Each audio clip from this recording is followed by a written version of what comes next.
Good morning बच्चों। तो आपका स्वागत है हमारे चैनल में। तो आज जो हम लोग पढ़ने वाले हैं वो आपका जो है क्वेश्चन आंसर करने वाले हैं। तो हम लोग जिसका क्वेश्चन करने वाले उस चैप्टर का नाम है अ गेम ऑफ चांस। तो चलिए स्टार्ट करते हैं आपका क्वेश्चन नंबर फर्स्ट। तो क्वेश्चन नंबर फर्स्ट कह रहा है, why do you think Rashid uncle asked him not to buy anything in his absence. तो रशीद के अंकल ने ऐसा क्यों कहा उन्हें कि कोई भी चीज़ नहीं खरीदना जब मैं ना रहूं। तो इसलिए कहा था क्योंकि यहाँ जैसे आंसर लिखा है कि आपका रशीद अंकल जो थे, uncle want Rashid not to buy anything in his absence because the shopkeeper could cheat him and take away his money. तो रशीद के अंकल ने इसीलिए रशीद को वार्न किया था क्योंकि जो मेले में आपके जो शॉपकीपर्स होते हैं वो उसे चीट मतलब धोखा दे सकते थे और उससे पैसे ले सकते थे जो उसके पास था, इसी वजह से। अब दूसरा क्वेश्चन काफ़ी इंपॉर्टेंट है जो कई बार परीक्षा में पूछा गया है। Why was the shop called lucky shop. Shop का नाम क्यों लकी शॉप था, आपका जो दुकान थी उसका नाम लकी शॉप क्यों था।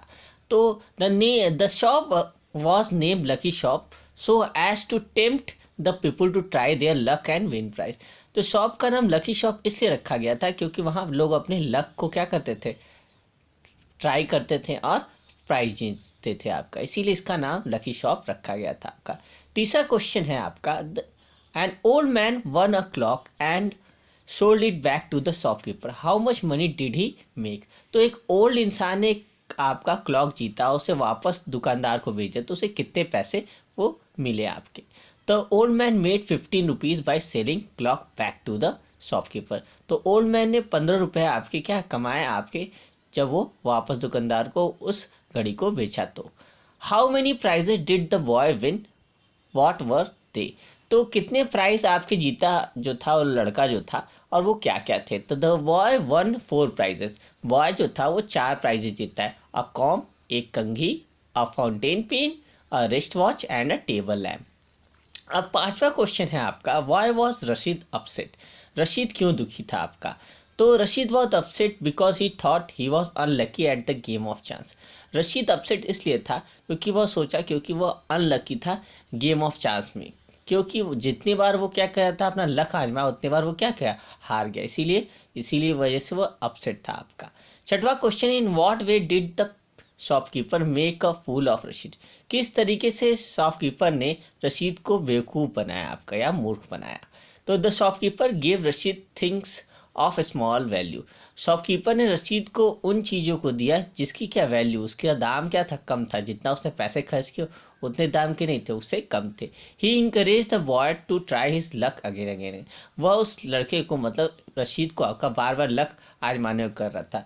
Innocent Rashid lost all his money. और इनोसेंट जो रशीद था बार बार अपना लक ट्राई करने में पैसे लगाते था और इस तरीके से अंत में क्या, वो पूरी तरीके से अपने पैसे को खो देता है आपका।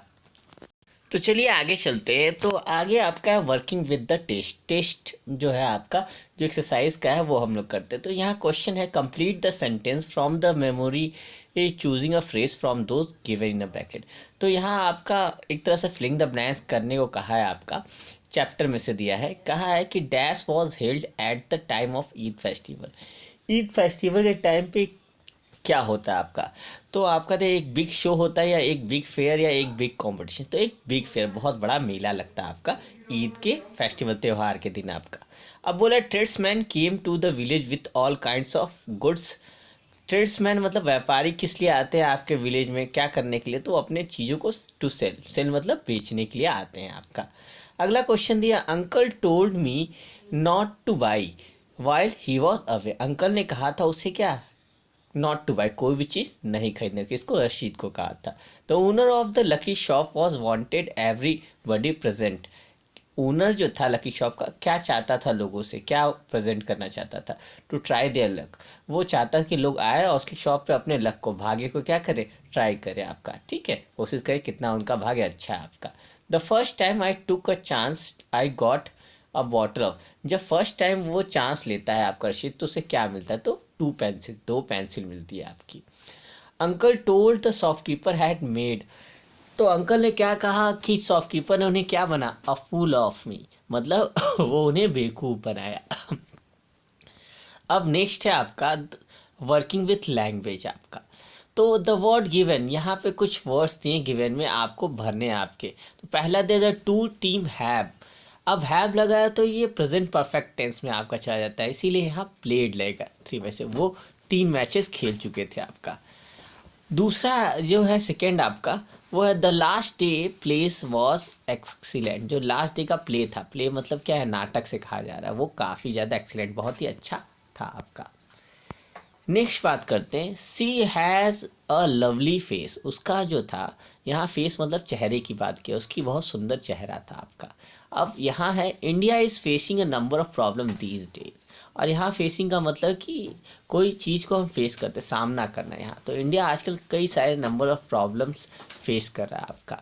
अगला तीसरा दिया है आपका, जो तीसरा का फर्स्ट है आपका, he made his marks in easy writing. तो उसने जो था वो काफ़ी अच्छा मार्क्स बनाया। मार्क्स मतलब अंक बनाया आपका, क्या, ऐसे राइटिंग लिख के। अब दूसरा मार्क्स का मतलब क्या है, article mark sold are reserve. यहाँ मार्क का मतलब निशान लगाना है। तो आर्टिकल जब भी बेचा जाता है तो उस पर कुछ शोल्ड का मार्क लगता है, निशान लगता है आपका। चौथा दिया है the police are dash the area to catch the burglars. तो पुलिस जो है कॉम्बिंग कर रही है, मतलब कि आपका ढूंढ रही है किसको, एरिया को, उसको पकड़ने के लिए, बर्गलर्स को आपका। यहाँ लिखा है the an ordinary plastic com cost 5 rupees. तो यहाँ कॉम का मतलब आपका कंघी से, ठीक है। तो एक ऑर्डिनरी अगर कंघी की बात करें, जो साधारण सी कंघी होती है, उसकी दाम 5 रुपये होते हैं केवल। पांचवा दिया he gave a smile in answer to my question. तो उसने यहाँ हम मुझे एक स्माइल दिया, मतलब मुस्कुराया मेरे क्वेश्चन का आंसर देते हुए। तो यहाँ स्माइल का मतलब मुस्कुराना होता है। We also smile to see him smile. हमें भी हंसना चाहिए जब कोई हंसे, तो स्माइल करे तो। छठवा दिया he said he hope to be invited to the party. ये कहा है कि यहाँ पे होप का मतलब आशा करना। वो आशा करता है था कि वह उसे क्या पूछे या कहे, आपको इनवाइट करे पार्टी के लिए।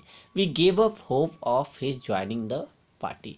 हम लोगों ने छोड़ दिया था, क्या, होप मतलब आशा छोड़ दिया था कि वो पार्टी आके ज्वाइन करेगा। सातवां आपका, the boy put up a good athletic show. यहाँ शो का मतलब होता है कि आपका कोई ऑर्गेनाइज करना, कोई शो, उससे मतलब है आपका, ठीक है। तो बॉय ने काफ़ी अच्छा एथलेटिक्स दिखाया, आपका शो किया, मतलब दिखावा करना एक तरह से। The soldiers showed great courage in saving people from flood. Soldiers ने अपना ढेर सारा करेज दिखाया आपका, क्या, लोगों को बचाने फ्लड से। फ्लड मतलब आपका होता है आपका क्या, बाढ़ से, ठीक है। आठवां, you deserve a PAT on the back for your good performance. मतलब पैट मतलब थपथपाना होता है आपका, ठीक है, पीठ थपथपाना। तो यहाँ लिखा है कि तुम्हें डिजर्व करते हो कि तुम्हारे पीठ थपथपाया जाए अपने अच्छी परफॉर्मेंस के लिए। जैसे आप कभी स्कूल में अच्छा करते हैं तो टीचर आपका पीठ थपथपाता है कि आप भी अच्छा करें। आठवें का सेकेंड है आपका, the teacher patted the child on the cheek to encourage her. यहाँ टीचर ने बच्चे की चिक पे, गाल पे आपका क्या किया, पैटेड किया, थोड़ा सा थपथपाया, ताकि उसे इंकरेज कर सके, इंकरेज में उत्साहित कर सके किसी काम के लिए आपका। अगला चलते हैं। अगला है आपका, यहाँ पे जो दिया है, यहाँ पढ़ लेते हैं कि notice the use of there in the following sentence. यहाँ पे देयर का आपका यूज़ करना है आपका, ठीक है। मतलब सेंटेंस जैसे जैसे there was a big crowd at the fair, मतलब वहाँ पे क्या, बहुत ज़्यादा भीड़ थी आपके मेले में आपका। तो यहाँ पे आपको क्या करना है, रीराइट करना है सेंटेंस को देयर का यूज़ करके, जो वीकनिंग में आपका करना है। तो पहला दिया है आपका, मैंने बगल में आंसर भी लिख दिया इसका, ठीक है। तो पहले की बात हम लोग कर लेते हैं। तो पहला दिया है this park has beautiful roses. तो इस पार्क में काफ़ी अच्छे रोजेज़ हैं आपके, बहुत ज़्यादा अच्छे रोजेज़ हैं आपके। तो यहाँ लिख सकते हैं दिस की जगह देयर है, there are beautiful roses in this park आपका। Your story has no fun in it. तुम्हारी स्टोरी में कोई भी फन नहीं था। अब यहाँ आपका देयर से यूज़ कर, there is no fun in your story, ठीक है, तुम्हारे स्टोरी में कोई भी क्या फन नहीं था, ठीक है। अब we have no secret between us, हमारे बीच में कोई भी सीक्रेट नहीं है आपका। There are no secret between us आपका। My village has 2 primary school. मेरे विलेज में 2 प्राइमरी स्कूल है, प्राथमिक विद्यालय। तो इसका there are 2 primary school in my village आपका। This problem can be solve in 2 ways. ये प्रॉब्लम 2 तरीके से सॉल्व हो सकती है। तो यहाँ बोल सकते हैं there are 2 ways to solve this problem. यहाँ 2 तरीके होते हैं किसी प्रॉब्लम को सॉल्व करना आपका। अब यहाँ फिलिंग द ब्लैंक्स करना है पैराग्राफ में, जो वर्ड्स दिए हैं उसकी मदद से आपका, ठीक है, पैराग्राफ को भरना है। तो there was a big Eid fair in our village. तो यहाँ एक बड़ा सा आपका ईद का फेयर मेला लगा था हमारे विलेज में। We could buy anything from a tiny toy to a huge camel. मतलब इस फेयर में, ईद के फेयर में आप छोटे से टॉय के साथ साथ, मतलब खिलौने के साथ बड़े से कैमल को भी खरीद सकते हैं ईद के फेस्टिवल में। I went to the fair on its last day with uncle and bhaiya. मैं गया क्या उस मेले में लास्ट दिन में अंकल और भैया के साथ। ठीक है, रशीद की ही आपकी रशीद जो है गेम ऑफ चांस से ही आपका कुछ पैराग्राफ लिया गया आपका। Went to the lucky shop, it was very interesting. ये जो था काफ़ी इंटरेस्टिंग था आपका मेला। I tried my luck but did not win any prize. लेकिन मैंने अपना लक ट्राई किया लेकिन कुछ भी नहीं। Later uncle told me that I was more foolish than unlucky. मतलब वो अंकल ने मुझे बताया कि मैं ज़्यादा बेवकूफ़ था अनलकी होने की जगह आपका। अब चलते हैं आगे, पढ़ते हैं आगे आपका क्या दिया है, आगे क्या करना है। तो आगे कुछ वर्ड्स दिए हैं जो आपके बिलोंग्स करते हैं। अगर बात किया जाए तो आपका जो है यहाँ पे वर्ड्स जो है पढ़ने में सेम होते हैं, मतलब होमोफोन्स दिए हैं जिनका प्रोनाउंसिएशन सेम होता है बट डिफरेंट आपकी स्पेलिंग होती है आपकी। जैसे एक फेयर मतलब होता है आपका, अगर यहाँ बोला जाए तो एक फेयर मतलब मेला होता है और दूसरे फेयर की मीनिंग अलग होती है आपकी। यहाँ एक हीयर का मतलब होता है यहाँ, तो एक हीयर का मतलब होता है आपका सुनना। तो फेयर, एक फेयर आपका ये भी होता है FARE। फेयर मतलब गोरा। ठीक है, बाई, यहाँ बाई मतलब खरीदना होता है तो इस बाई मतलब के द्वारा। यहाँ वन का मतलब होता है एक, यहाँ वन का मतलब होता है आपका जीतना। यहाँ विच का मतलब होता है कौन, यहाँ विच का मतलब होता है आपका जादूगरनी या चुड़ैल। टू, ठीक है, तो टू मतलब दो, यहाँ टू का मतलब से। यहाँ नो का मतलब नहीं, तो नो का मतलब जानना। सी का मतलब यहाँ हियर का मतलब यहाँ, तो हियर का मतलब सुनना भी। सी मतलब देखना, तो इस सी मतलब वह लड़की के लिए यूज होता है। देयर मतलब वहाँ आपका, इस देयर मतलब कुछ और मीनिंग होती है आपकी। हेयर मतलब आपका खरगोश को कहते हैं, यहाँ हेयर मतलब बाल को। यहाँ नन मतलब होता है आपका जो आपका नन होती है आपकी क्रिश्चियनों के मंदिर में जो होती हैं सिस्टर लोग, उनको नन कहते हैं। और यहाँ नन का मतलब कोई भी नहीं आपका। तो इस तरीके से पूरा चैप्टर का मैंने exercise fill in the blanks आपको करा दिया। तो आपको वीडियो अच्छी लगे तो लाइक और सब्सक्राइब करना नहीं भूलिएगा। ठीक है, आज के लिए इतना ही। Have a nice day, good bye.